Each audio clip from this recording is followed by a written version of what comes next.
لله لا شريك له لا إله إلا هو وإليه النشور أصبحنا ahli lembaga koperasi sekolah peringkat sekolah. Dengan ini, dengan sukacitanya, dengan lafaz Bismillahirrahmanirrahim, cikgu merasmikan sambutan Hari Koperasi Sekolah Sekolah Menengah Darul Amahid 1 tahun 2022. Dan wabillahi taufiq wal hidayah. Assalamualaikum warahmatullahi wabarakatuh. Dari segi sumbangan perolehan, tapi juga kepada penjanaan model insan yang mampu berdikari, mempunyai ciri keusahawanan dan kepimpinan tinggi serta mampu mencipta peluang-peluang pekerjaan. Sambutan Hari Koperasi Sekolah ini telah diadakan serentak di seluruh negara bermula 1 Jun sehingga 30 September 2022.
Saya Masya Azhara binti Mahazid dari The Heights One TV Channel.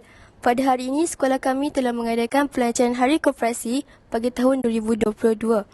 Jadi bersama saya sekarang merupakan pengetua Sekolah Menengah Kemasaan Darul Rahmah Naqis 1 iaitu Puan Hajah Zaitun binti Hashim.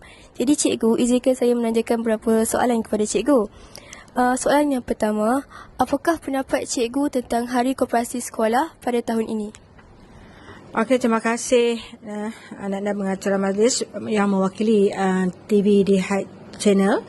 Okey, pada pendapat cikgu, sambutan Hari Koperasi Sekolah bagi tahun 2022 untuk Sekolah Menengah Darul Mahid 1 ini, cikgu rasa dia berjalan lancar kerana inilah merupakan orang kata apa, julung-julung kali diadakan di Sekolah Menengah Darul Mahid 1 ini dalam tempoh 10 tahun. Jadi cikgu rasa bertepatan dengan tema sambutan Hari Koperasi Sekolah tahun 2022 ni. Temanya ialah melahirkan generasi kepimpinan dan keusahawanan koperasi sekolah. Jadi cikgu rasa orang kata apa, majlis yang telah pun dilaksanakan ni telah pun membawa kepada pendedahan tentang koperasi sekolah, tentang aktiviti-aktiviti koperasi sekolah yang telah pun dijalankan, dan cikgu pun rasa amat banggalah kerana program hari ini telah pun berjalan dengan lancar. Okey, untuk soalan yang kedua, apakah rasional dan objektif pelancaran Hari Koperasi pada hari ini? Seperti mana yang cikgu nyatakan tadi, berdasarkan tema tu, selain pada melahirkan di kalangan pelajar kemenjadian dari segi keusahawanan, juga adalah bertujuan untuk memperkenalkan koperasi sekolah kepada warga sekolah, memperkenalkan koperasi sekolah ini kepada warga sekolah dan juga masyarakat setempat lah, semasa sambutan ini diadakan. Kerana apa? Pendedahan yang semikian ini jarang-jarang kita dapat laksanakan, walaupun kita menyatakan ada koperasi sekolah, tapi anak-anak pelajar sendiri kurang mengenali koperasi sekolah. Jadi hari ini dengan adanya majlis pelancaran ini, jadi secara tak langsung kita memperkenalkan koperasi sekolah menengah Darul Mahid 1 ini, yang mana cikgu rasakan walaupun koperasi ini kecil, namun demikian orang kata apa, hikmat atas perkhidmatan mereka, servis mereka atas aktiviti-aktiviti yang dijalankan dapat memberikan sumbangan balik kepada pihak sekolah. Jadi cikgu rasa itulah salah satunya ialah memperkenalkan koperasi sekolah. Jadi hari ini semua warga sekolah ni kita nampak telah pun mengetahui apakah peranan koperasi sekolah, apakah aktiviti-aktiviti yang telah pun dijalankan. Jadi cikgu rasa mencapai objektif lah satu. Yang keduanya ialah menggalakkan sokongan dan pelibatan semua murid, guru serta kaki tangan dalam setiap aktiviti yang telah pun diadakan. Dan cikgu lihat, bila kita lancarkan pelbagai aktiviti dan kita memperkenalkan promosi tertentu, misalnya hari ini, nampak gayanya semakin diketahui umum, makin diketahui oleh para pelajar kita dan seluruh warga kita tentang apakah yang telah pun ada di koperasi, apa yang dijual oleh koperasi. Jadi hari ini kalau kita lihat jualannya amat laris sekali lah, ya. Okey. Dan seterusnya ialah mewujudkan hubungan yang baik antara kerjasama bersama dengan agensi-agensi yang terlibat, sama ada secara langsung ataupun tidak langsung. Dalam sambutan, bukan saja sambutan untuk Hari Koperasi ini, tetapi juga keseluruhan bagi orang kata apa, perkhidmatan koperasi di sekolah. Okey. Untuk ni soalan yang terakhir. Apakah perancangan cikgu untuk mungkin ada penambahkan ataupun penambahan untuk koperasi sekolah kita? Okey. Jadi setakat 10 tahun koperasi sekolah telah pun diadakan. Kita nampak semakin saban tahun koperasi ini di bawah pimpinan guru koperasi seperti mana yang telah pun kita nyatakan tadi. Okey, pengurusinya yang mana cikgu sendiri dan naib pengurusinya adalah cikgu Muhammad Hafizin, dan yang paling penting di sini ialah setiausahanya Puan Nuha serta bendahari di kalangan guru iaitu Puan Mazliza dan ahli-ahli lembaganya. Ahli lembaganya telah pun melaksanakan tugas dengan cemerlang bagi cikgu.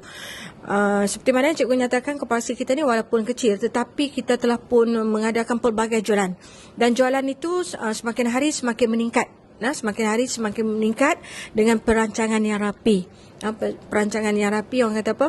Walaupun kecil koperasi ni, namun demikian pulangan hasil daripada faedah keuntungan itu banyak setiap tahun. Setiap tahun antaranya kita lebih kurang dalam 30 ke 35 ribu. Itu satu yang membanggakan lah, membanggakan. Dan daripada situ pula paling membanggakan cikgu sebagai pengurus sekolah ni, di mana selain kita memberi pengiktirafan kepada semua ahli-ahli lembaga ni, paling membanggakan apabila semua kegiatan, semua yang telah pun dilaksanakan oleh koperasi ini dapat disumbangkan kembali kepada sekolah. Jadi banyaklah orang kata apa yang disumbangkan oleh koperasi kepada pihak sekolah. Misalnya bagi nak menceriakan kawasan sekolah, misalnya untuk kemudahan pelajar, tempat duduk pelajar misalnya, dan juga pengiktirafan kepada anak-anak pelajar yang telah pun berjaya dalam bidang pendidikan. Jadi banyak sumbangan setakat ni oleh koperasi, bukan saja kepada anak-anak pelajar tetapi kalau kita lihat kepada seluruh warga sekolah. Dan cikgu sekarang ni telah pun menyusun atur lagi strategi bersama dengan ahli lembaga koperasi untuk nak memantapkan lagi, terutama sekali dari segi penjualan-penjualan yang boleh orang kata apa dengan harga yang berpatutan. Koperasi ni dia kena jual dengan harga yang murah sikit lah, demi kebajikan anak-anak pelajar di sekolah menengah ni dan juga warga keseluruhan warga di sekolah menengah Darul Mahid 1. Dan cikgu nampak sekarang ni paling laris kalau kita lihat yang kita dah beli dah mesin baru untuk orang kata apa memanaskan yang frozen ni. Jadi cikgu nampak di situ ramai pelajar suka makanan-makanan fresh ni. Jadi semakin hari semakin laris dan cikgu rasa semakin lagilah bertambah keuntungan kita. Ya, betul cikgu. InsyaAllah. Sebelum berakhir ni saya nak menghadiahkan cikgu serangkap pantun. Pergi ke sekolah naik Ferrari, waktu rehat pergi ke koperasi. Cikgu Zaitun cantik sekali. Bertemu lagi di lain hari. Terima kasih. Terima kasih semua. Ini sahaja daripada saya. Wabillahi taufiq wal hidayah. Wassalamualaikum warahmatullahi wabarakatuh. Assalamualaikum warahmatullahi wabarakatuh. I'm Aunisha Zainab binti Ahmad Rafiq. Today I'm here with Anu from Tri Khalif. Okay Anu, may I ask you a few questions about Cooperative Day? Thank you so much for having me. And yes, you may. Okay, for the first question, how do you feel Cooperative Day after 2 years of COVID? Since it's my first time celebrating this year, I feel very happy and excited. Okay, for the second questions, what is the rationale and objective of this event? I think the objective of this event is to let the students and the teachers appreciate the efforts made by the cooperative members, such as this gazebo, the mini garden and the roof parking. Okay, lastly but not least, what is your suggestions for the next year of Cooperative Day? Since next year will be our second time celebrating it, I really think they should improve on their performances, the venue and the gimmicks. Okay, that's all from today. Thank you, Anu, for giving us time. Okay, thank you so much for having me.